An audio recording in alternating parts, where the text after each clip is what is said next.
Hello dear students, welcome back to Learn with Gyantarang. Today we are going to learn one of the most interesting and clever stories from your class 10 supplementary reader Footprints Without Feet. Chapter number 3, The Midnight Visitor, written by Robert Arthur. This story is full of wit, suspense and intelligence. It tells us how a secret agent, without firing a single bullet, uses only his brain to defeat a rival spy. So student, let's begin this story together slowly like we are watching a film in words.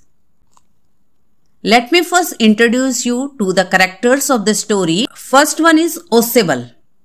Osable, who is Osable? A secret agent who looks fat, ordinary and slow, but is actually very clever and intelligent.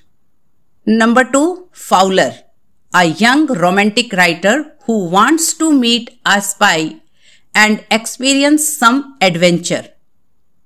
Third one is Max, a rival spy who tries to steal an important report from Osable.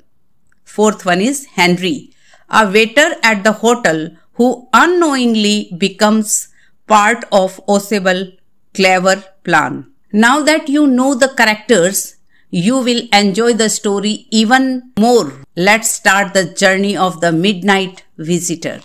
Story begins. Means the curtain open. The story begins with a man named Fowler, a young and romantic writer. He had always imagined secret agents to be handsome, brave, mysterious, just like the spies we see in movies or read in novels. But when he met Osable, his imagination broke completely. Osable was nothing like a secret agent. He was fat, in fact very fat. He had a heavy American accent even though he had been living in Paris for more than 20 years. And instead of carrying pistols or coded messages, he was walking slowly down a musty corridor, a old building corridor, of a gloomy French hotel. Means it was dark, dull and not at all like a spy hideout. Means where a spy used to stay or hide out. The French hotel was not at all that short. Fowler followed him, feeling disappointed. He thought, this can't be a real secret agent. Where's the excitement, the danger, the thrill? Osable noticed Fowler's expression and smiled knowingly. He said in his wheezy voice, means breathing noisily, "You are disappointed, my young friend. You were told I am a secret agent, a spy dealing in espionage and danger. You wanted to meet me because you are young and romantic. You imagined mysterious figures in the night, the crack of pistols and drugs in the wine." He laughed softly. Chuckled means laughed quietly and added, "Instead you spent a dull evening in a French music hall with a sloppy fat man who gets only an ordinary telephone call." Osable's tone was humorous, but he assured Fowler that soon he would witness something dramatic. An important paper was coming that night, for which many people had risked their lives. That paper, he said, could even change the course of history. Fowler looked interested again. As they reached the room, Osable opened the door, switched on the light, and suddenly both of them stopped. Osable's room was on 6th floor. The surprise visitor. There in the middle of the room stood a man holding a pistol. What happened? There in the middle of the room stood a man holding a pistol. That man was Max, another secret agent. The man who was standing with a pistol was another secret agent, as I told you in the beginning of the story. Fowler froze in shock, but Ausable blinked calmly and said, Max, you gave me quite a start. I thought you were in Berlin. What are you doing here in my room?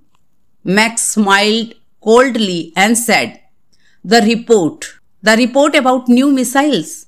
I thought I would take it from you. It will be safer in my hands. Missile means weapons guided by remote control. Here we will see Ausable's cleverness. Ausable did not panic. He walked slowly to a chair, sat down heavily and said angrily, I am going to raise the devil with the management this time. Here devil means a kind of problem which he was continuously facing. Here the devil does not mean the demon, Rakshas. This is the second time in the month that someone had got into my room through that nuisance of balcony. Nuisance means something troublesome or annoying. Fowler turned towards the window. He saw only blackness outside, a balcony. He could not see any. Max, surprised, he said, No, I used a passkey. I did not know about the balcony. Ausable looked irritated and replied, It's not my balcony. It's belonged to the next apartment. This room used to be the part of a larger suite. The next room used to be the living room and the balcony extends under my window now. Someone got in that way last month. The management promised to block it off, but they haven't. Fowler listened carefully. It's all sounded so real, even we as reader can almost imagine that balcony, right, students? Ausable had just created a completely imaginary balcony with his words and both Fowler and Max believed it. The twist in the story. Max looked at his watch and said, We have a wait of half an hour, I think. Ausable replied gloomingly, 31 minutes. Appointment was for 12:30. Just then, there was a knock at the door. Fowler jumped in fear, but Ausable smiled calmly and said, That will be the police. I told them to check on me tonight since I am expecting such an important report. Max got nervous. His face turned pale. He said quietly, Send them away. I will wait on the balcony and send them away or I will shoot both of you. And pointing his gun, he backed towards the window. He put one leg over the sill and then the other and held on to the frame. The knocking grew louder. Mr. Ausable, someone called. Trying to hurry, Max pushed himself away from the sill. And as he dropped, he screamed once, sharply and shrilly. Shrilly means in high-pitched voice. Now the waiter, what was the name of the waiter I told in the very beginning of the story? Henry. Now the entry of the waiter and the truth to be disclosed. The door opened and it was not the police. It was a waiter, Henry, holding a tray with a bottle and 2 glasses. He said politely, Here is the drink you ordered for when you returned. He placed it on the table, uncorked the bottle and left quietly. Fowler stared in shock. But the police? He stammered. Ausable sighed and said calmly, There was no police, only Henry, whom I was expecting. Fowler asked, trembling, But won't that man on the balcony come back? Ausable smiled. No, my young friend, he won't return. You see, there is no balcony. So student, what a clever twist. Osable, who looked ordinary, fat, and lazy, turned out to be the smartest of all. He created a balcony that did not exist and fooled Max completely. This story teaches us that the presence of mind and quick thinking can save us even in the most dangerous situations. We don't need physical power when we have a sharp brain. I hope you like this story. Now let's see few questions which are given in your textbook. How is Osable different from other secret agent? Osable is very fat and speaks with an American accent. He does not look like a typical secret agent, but he is extremely clever and quick-witted. Who is Fowler? And what is his first authentic thrill?